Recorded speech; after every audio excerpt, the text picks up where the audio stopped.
I cannot believe I have to say it, but now is definitely not the time to give AI access to your bank account, all your critical systems, your inboxes, all your passwords, because many things can and will go wrong. What I'm talking about specifically is this rising popularity of OpenClaw and different AI personal assistant tools. And no, it's not an advertisement. Watch through the entire video to understand why it's such a high risk. Essentially, the idea is that you can give access to this app to your bank account, your emails, you see your WhatsApp, your Discord, Slack, basically all of your accounts, and start asking it to do things like text this, remind me of this, call this, do this, buy this.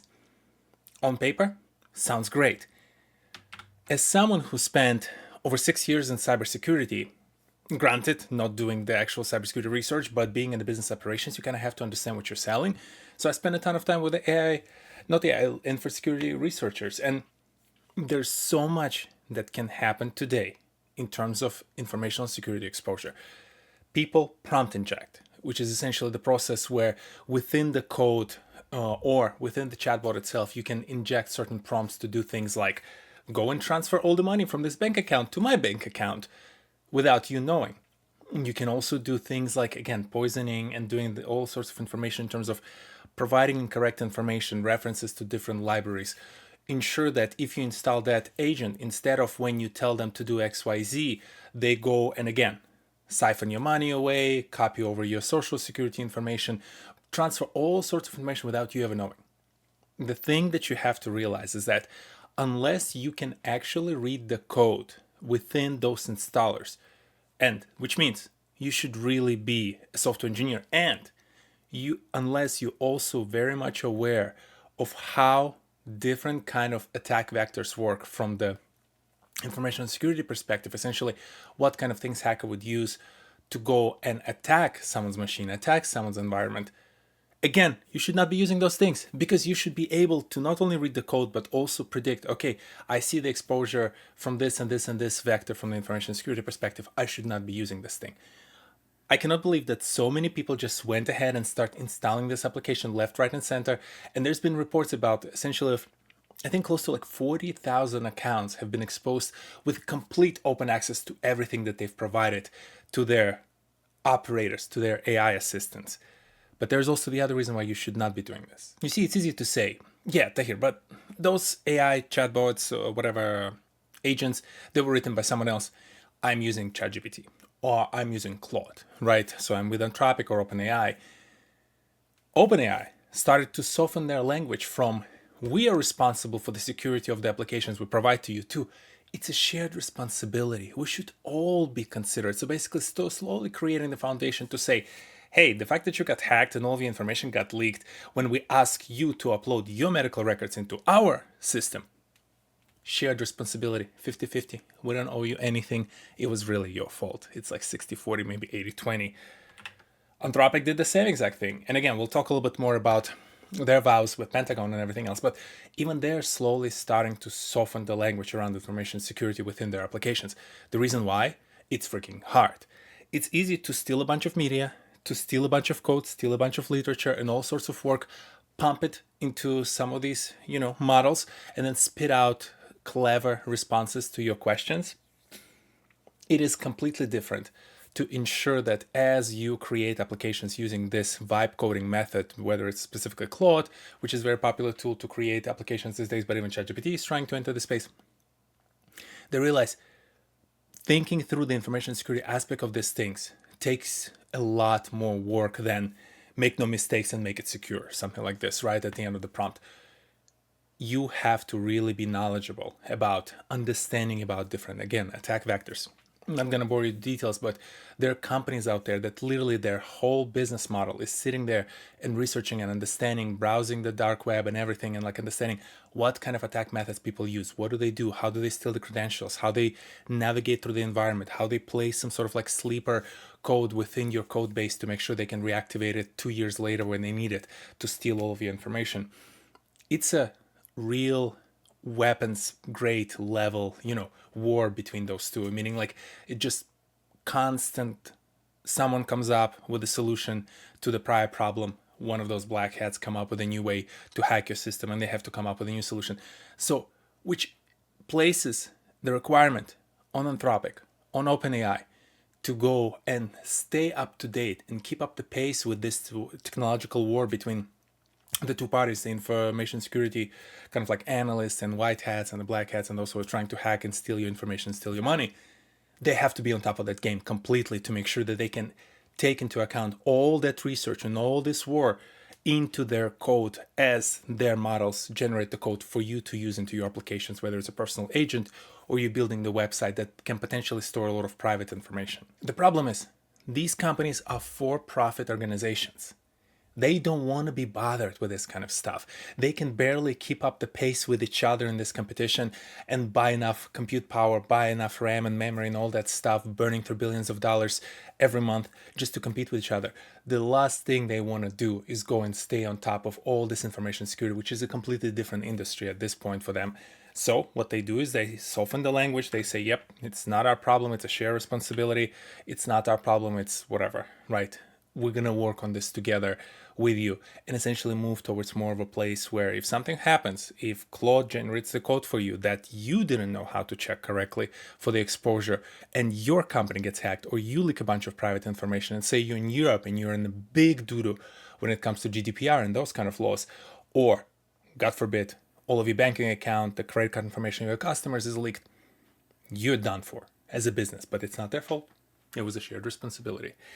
And you can take a look at that and say, but here, like, there are a lot of smart people working there and doing all this kind of things. And they're like, there are a lot of other corporations. I bet they're really kind of like thinking through it. And not to call her out specifically, but her name is right here. So again, she put it out there on her own. Okay. It is essentially one of the security professionals at Meta, which massive company. A lot of very smart people work there. Some of my friends work there. Essentially gave access to one of those OpenClaw applications to her inbox and created chaos where essentially started deleting all the information, not listening to her commands, and she had to completely terminate the application on the actual machine without being able to do anything remotely. The reason why I bring this up, again, you experiment, you make mistakes. Things happen. But this is an information security professional at Meta. And I promise you, I've worked with many interesting folks. There are a lot of very talented information security professionals, but there are also a lot of people who just passed a couple of courses and somehow ended in those positions. So those are the people that you potentially trust, protecting you from all this malicious activity. To me, when you use these applications, it's like, the best kind of like metaphor I can come up with. Imagine this is you just saying, you know what? I'm just going to post a picture on my social media, unlocked account, my passport, my social security, my driver license here in the United States, and it's going to be fine. It will not. You know it. I know it.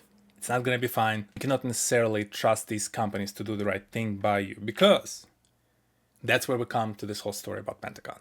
And if you've been online, if you've been checking out news here and there, long story short of it, Anthropic had a $200 million contract with the Department of the Defense here in the United States. They did not want to give them full unrestricted access to their models. And the Department of Defense was like, hey, we want to be able to surveillance people. We want to be able to get targeting systems in our weapons to automatically use the AI to target people. Terrible idea in both cases. Don't need to go down that rabbit hole to explain you why. But think of the mistakes that your AI chatbot makes. Now, would you give it a gun? So, surprisingly, Anthropic really dug their heels in and they were like, nope, we're not going to do this. They end up being banned. Essentially, they have to terminate the contract. They're going through all this legalese because, again, just saying to terminate the contract, in some cases, when you're dealing with the public sector companies here in the United States, it works like this. In some cases, there's still some legal obligations, blah, blah, blah, blah, blah. OpenAI swoops in and they're like, we're going to do it. I don't care. Yeah, you want to put ChatGPT on targeting drones, potentially the civilians? Go ahead. And Sam Altman, of course, he's out there quickly doing damage control because a bunch of people start unsubscribing and deleting the ChatGPT application. And for this, he was like, no. We really negotiated hard and we're not going to do this. Which, if you've seen enough of Sam Altman and all of his promises, you know not to trust his word. And so within this environment, you essentially have these companies. The reason I bring this story up is that both from the perspective of the exposure, but also from the perspective of trust. right? They already not doing much to protect you from a security perspective when it comes to your personal information. But on top of that, especially in OpenAI case, when they're like barely scraping by these days, right? According to all the reports, like they're burning through something ridiculous. Like I think last report I saw, it was like 10 plus billions of dollars every month that they burn right now. So they're hungry for any kind of revenue, because just the subscription of ChatGPT alone is not really doing it, and their enterprise business is really lackluster compared especially to Anthropic, who actually has relatively healthy enterprise business from what I'm hearing. So they can get away without having a contract with public sector. Sam Altman, he needs money. He's like this guy who's like will do anything and everything just for another dollar to help this whole charade keep going for OpenAI. And these are the kind of people you then trust with your information and say, like, yeah, it's okay, they're going to be okay.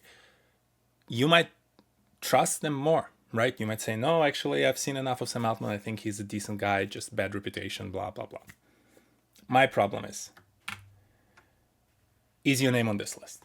So what you're looking at is largest investors, right? It's technically like a proxy for the cap table for these companies. Like, are you one of these? Are you one of these? Are you one of these? And hey, glad that you joined my channel and watching my videos. But if you're not one of these, you don't matter for them. Just plain and simple. These companies operate on the idea of the whole like shareholder value, but not from the public sense perspective. They took a bunch of money from a lot of people. And for someone like Sam Altman to be able to get access to any kind of capital in the future, in case OpenAI doesn't work out or works out partially and he has to go do something else, he wants to make sure those people are happy. They will be happy if the company makes some sort of money, or they'll be able to sell it or go public and essentially return the investment to the capital. Nowhere there, and I promise you, nowhere there on the list is your name anywhere close unless you're one of those major investors. So to summarize, when you look at all of this and say there's massive exposure, right? No one is paying attention to this code. On top of that, as they're installing it on their machines and giving access to a bunch of private information, on top of that, these companies don't stay on top of all the different attack vectors, information security exposure that they're creating through the code. And they're kind of like saying it's a shared responsibility and they're relying on you to do this. And on top of that, they're struggling for revenue. They're not really sure how far they can last. They're ready to give and sell their soul out for a penny just to make sure that they keep this machine going just a little bit more before they can sell it and make their billions of dollars and, piss off somewhere on the island. That's the priority. It's not your information security. It's not the protection of your data. It's not the protection of your financial information. So don't install this stuff unless it's some machine that you're not using, you don't have much information on it, it's completely clean boot and install, or you're giving it a bunch of access to like freshly created special accounts that you're not using personally. But then I'd ask you, why would you do this? Because you're not using all this stuff, and maybe some automation that you're creating will take advantage of it. But that will be the only reason when I'd say, you know what, I'll give these models access to some of the information. Otherwise, I'm sorry. When they ask you to upload your medical records, when they ask you to upload your financial information, when they ask to have direct access to those portals, fat, big, no to all of them on this request. I hope this was useful. I hope if you made that mistake, you're going out there and you're thinking about how to pull all this information out of these systems, and good luck to us all, because we're going to hear some pretty, I think, bad stories about how these things went wrong and how millions of people got hacked because of some prompt inject or some package that was deployed through one of these agents before people realize how bad this can actually be. So, but maybe at least some of you will be a little bit more educated by then. I'll see you next Saturday. Peace.